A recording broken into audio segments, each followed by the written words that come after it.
Hey, what's up everyone? I am Ara, aka I Eat Zebra, and welcome back to the channel. American Horror Story Season 10 double feature is off to a great start and is looking to be one of the best seasons yet. But what's been eating at me is what the hell is in the black pill, aka the Muse? And who is this chemist being played by the lovely and talented Angelica Ross? Well, after some digging, I have a little theory for you all on just that, as well as how this ties into the AHS universe. So let's get to it.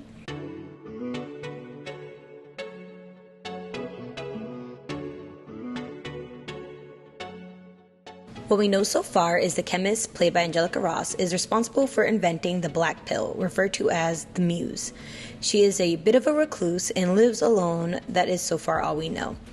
The pill she created enhances those blessed with talent to unlock their ultimate potential, while leaving the talentless transforming into hideous Nosferatu lookalikes called the Pale Ones.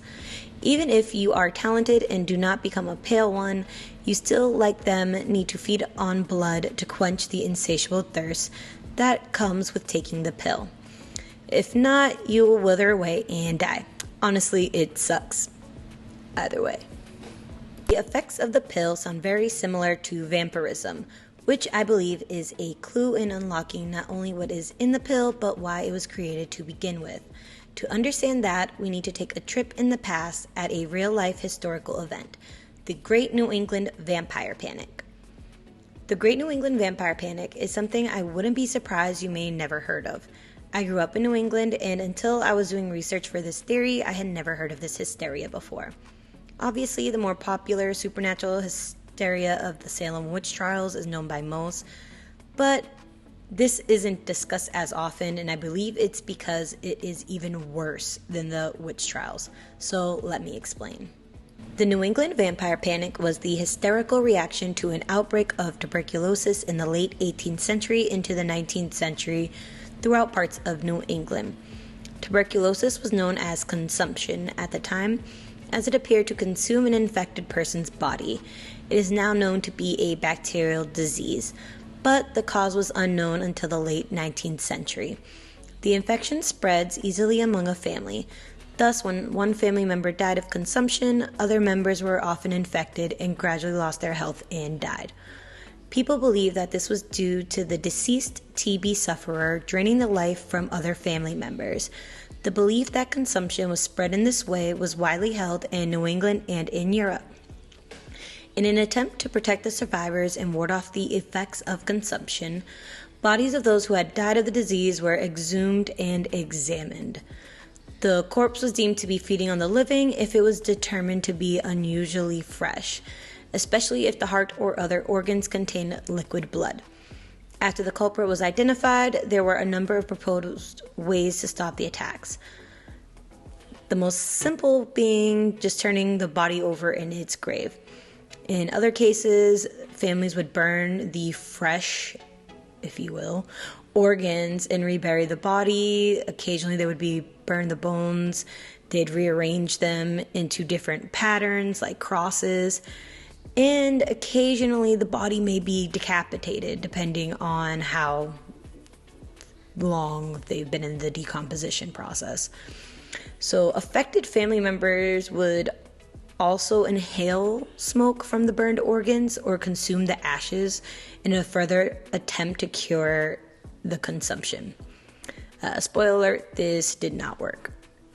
With the first half of the season taking place in Provincetown, Massachusetts, I believe this same event also takes place in the AHS universe, as they have referenced the Salem witch trials in the past and other paranormal historical phenomena. This is where I believe the pill comes in.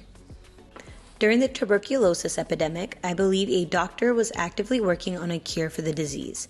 However, believing that vampires are the cause is where things start to get a bit more interesting.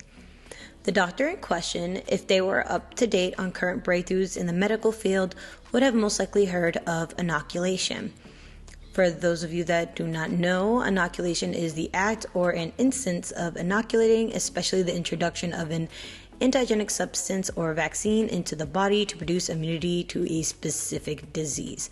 To simplify that, it is just essentially a small dose of the disease is included in the formula. The disease in this particular case being believed to be vampirism. For those of you who have not seen AHS Season 5 Hotel, I highly recommend it as it ties into this season and into this theory. The vampires in the show are known to possess an ancient blood virus, which they can infect someone else by having the non-infected person ingest their blood.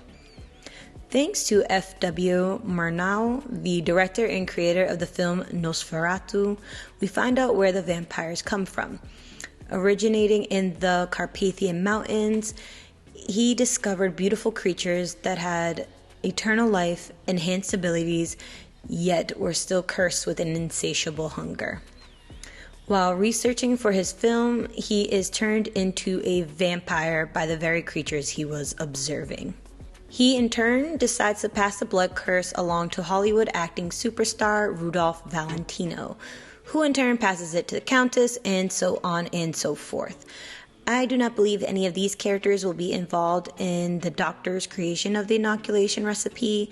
However, I believe the doctor also went to the same source or came into contact with someone afflicted by the blood virus.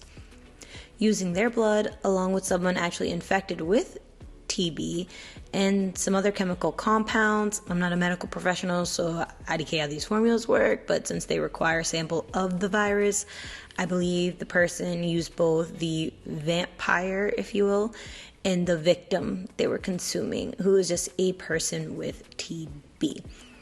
Both of these sources would have to come from someone that was alive, in my opinion, just because it's easier to work with a living source. So who knows, we might see some chained up vampire in a basement. But let me get back to the theory. While testing this experimental concoction, the doctor most likely saw what looked like positive effects at first, because the person appears to be healed. But then the vampire hops out and they go on a blood-sucking rampage, similar to the child with measles that Alex Lowe saves in Hotel, in his little pack of delinquents. How the community would deal with the outbreak is debatable. Let me know what you think might happen in the comments. Anyways, the doctor responsible would have documented their research and I believe kept stored in a secure location within their family home in Provincetown. Now, I bet you're asking yourself, what does this doctor have to do with the present? Well, let me tell you.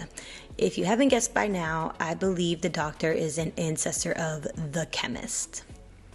Besides living in Ptown and being known as the Chemist, little else is currently known about her. You're in luck because I believe I know exactly who she really is. And that is Julia Walker, the daughter of Kit and Alma Walker from AHS Season 2 Asylum. We find out in Asylum that Kit and his wife Alma were married in Ptown, with mostly her family present. Due to the time period in which they were married, interracial relationships were still illegal, so they kept it a secret from those around Kit in the rural town that they live in. After their abduction by aliens, Kit is accused of murdering Alma.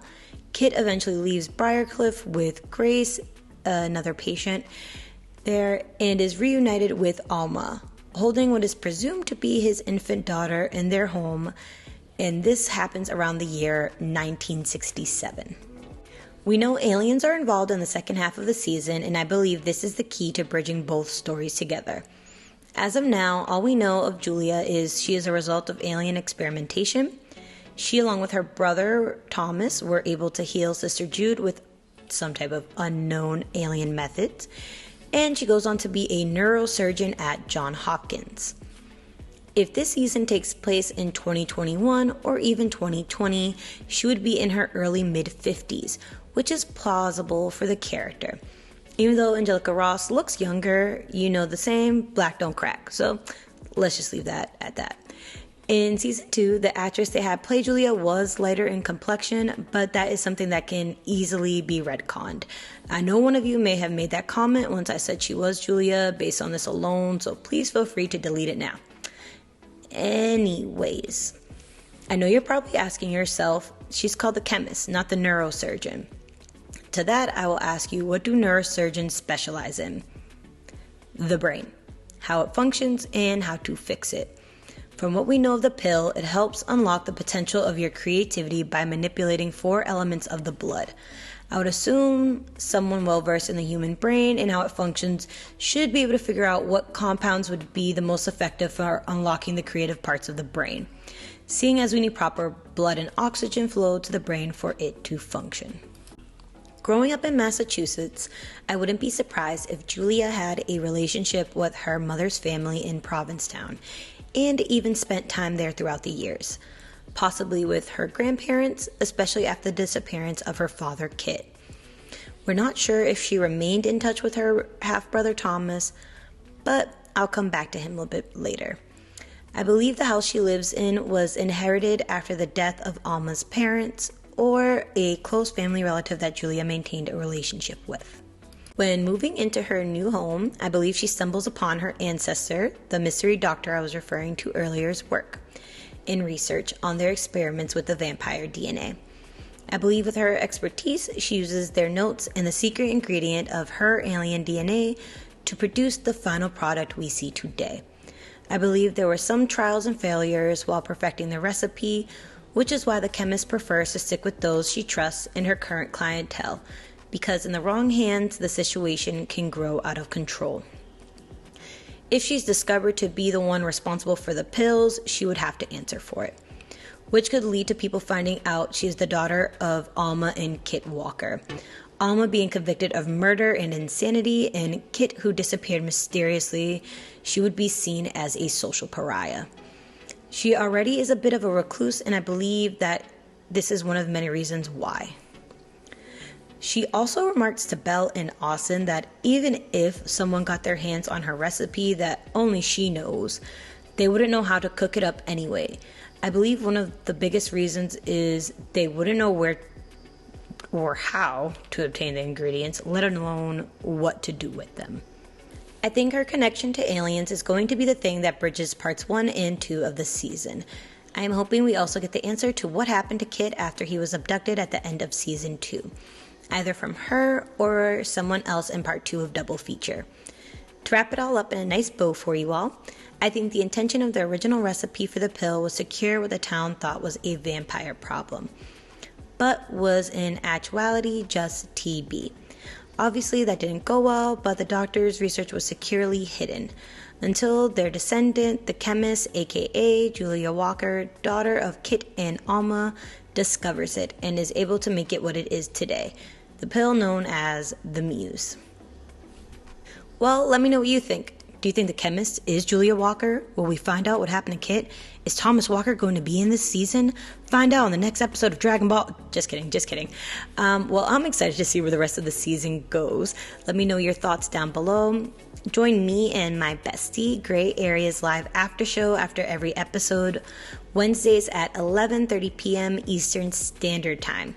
We will be alternating channels, so go check her out. I will leave our most recent stream in the description. Don't forget to like and subscribe and hit the notification bell for new videos. See you next time. Bye!